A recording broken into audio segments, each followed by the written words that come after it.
ಸುಮಾರು 4-5 ದಿನಗಳಿಂದ ಒಕ್ಕಲಿಗರ ಬಗ್ಗೆ ಒಂದು ಚರ್ಚೆ ನಡೀತಾನೆ ಇದೆ. ಸೊ ಅದರ ಬಗ್ಗೆ ಮಾತನಾಡೋದಕ್ಕೆ ನಮ್ಮ ಜೊತೆಗೆ ಮಾಜಿ CM DV ಸದಾನಗೌಡರು ಇದ್ದಾರೆ. ಬನ್ನಿ ಅವ್ರನ್ನ ಮಾತಾಡ್ತೀನಿ.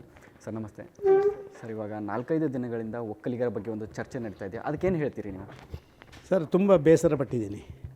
ಒಬ್ಬ ಸಮುದಾಯದ ವ್ಯಕ್ತಿಯಾಗಿ ನಮ್ಮ ಶ್ರದ್ಧಾ ಕೇಂದ್ರ ಆದಿಚುಂಚನಗಿರಿ ಸಂಸ್ಥಾನದ ಆ ಮಠದ ಬಗ್ಗೆ ಸಾರ್ವಜನಿಕ ವಲಯದಲ್ಲಿ ಚರ್ಚೆ ಆಗುವಷ್ಟರ ಮಟ್ಟಿಗೆ ಅದನ್ನು ತಗೊಂಡೋದಂಥ ಎಲ್ಲ ರಾಜಕಾರಣಿಗಳ ಬಗ್ಗೆ ನನಗೆ ಮನಸ್ಸಿಗೆ ನೋವಿದೆ.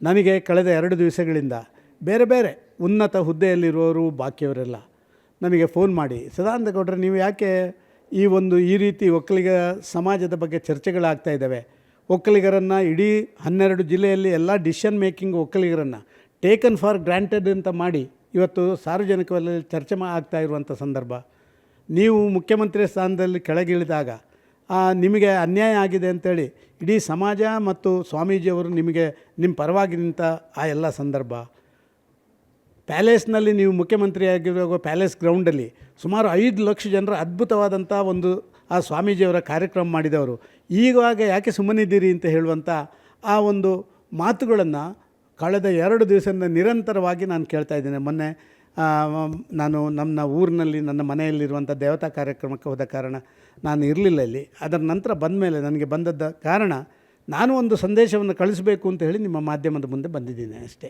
ಮನಸ್ಸಿಗೆ ನೋವಾಗಿದೆ. ಸರ್, ಇವಾಗ ಮೊನ್ನೆ ಆದಿಚುಂಚನಗಿರಿ ಮಠದಲ್ಲಿ ಎಲ್ಲ ಪಕ್ಷದವರು ಒಂದು ಭೇಟಿ ನೀಡಿದರು. ಸೊ ಎಲ್ಲ ನಾಯಕರು ಕೂಡ ಬಿಟ್ಟಿದ್ದರು. ಸದಾನಗೌಡ ಅವ್ರಿಗೂ ಆಹ್ವಾನ ನೀಡಿದ್ರಾ? ಇಲ್ಲ, ನನಗೇನು ಇದರ ಬಗ್ಗೆ ಯಾರೂ ಆಹ್ವಾನ ಕೊಡಲಿಲ್ಲ. ಮಠಕ್ಕೆ ಬರಬೇಕು ಅಂತ ಹೇಳುವಂಥ ಆಹ್ವಾನವನ್ನು ಯಾರ ಕಡೆಯಿಂದಲೂ ನನಗೆ ಬಂದಿಲ್ಲ. ಆದ ಕಾರಣ ನಾನು ಊರಲ್ಲಿ ಇರಲೂ ಇಲ್ಲ.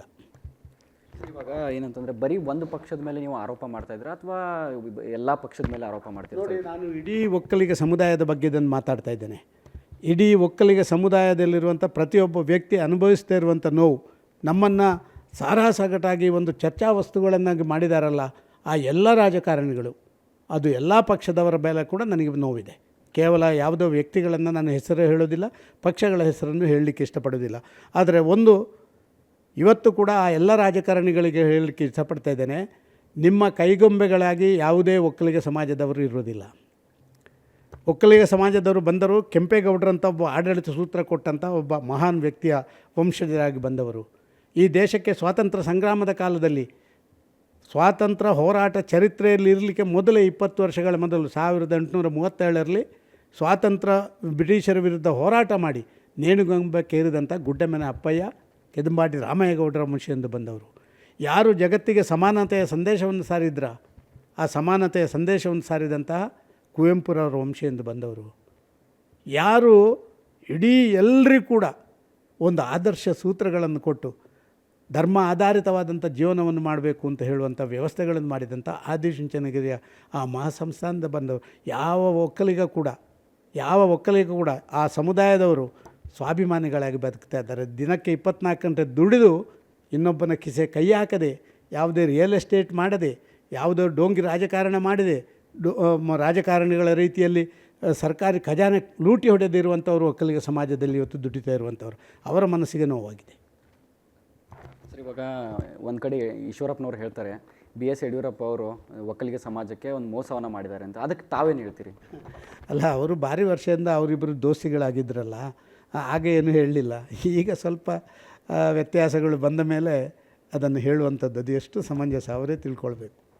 ಅಲ್ಲ, ತಾವಿದ್ರ ಬಗ್ಗೆ ಏನು ಹೇಳ್ತೀರಿ? ನಾನು ಹೇಳಲಿಕ್ಕೆ ಇಷ್ಟಪಡೋದಿಲ್ಲ. ಯಾಕೆಂತ ಹೇಳಿದರೆ, ಯಾರು ಯಾವಾಗ ಏನನ್ನು ಹೇಳಬೇಕಿತ್ತೋ ಆಗ ಹೇಳಬೇಕಿತ್ತು.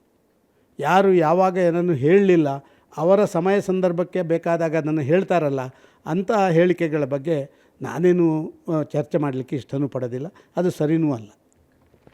ಸೊ ಕೇಳಿದ್ರಲ್ಲ, ಇದಿಷ್ಟು DV ಸದಾನಗೌಡರ ಮಾತಾಗಿತ್ತು ಅಂತ ಹೇಳ್ತಾ ಕ್ಯಾಮ್ರಾ ಪರ್ಸನ್ ಸತೀಶ್ ಜೊತೆ ನಟರಾಜ್, ಏಷ್ಯಾನೆಟ್ ಸುವರ್ಣ ನ್ಯೂಸ್, ಬೆಂಗಳೂರು.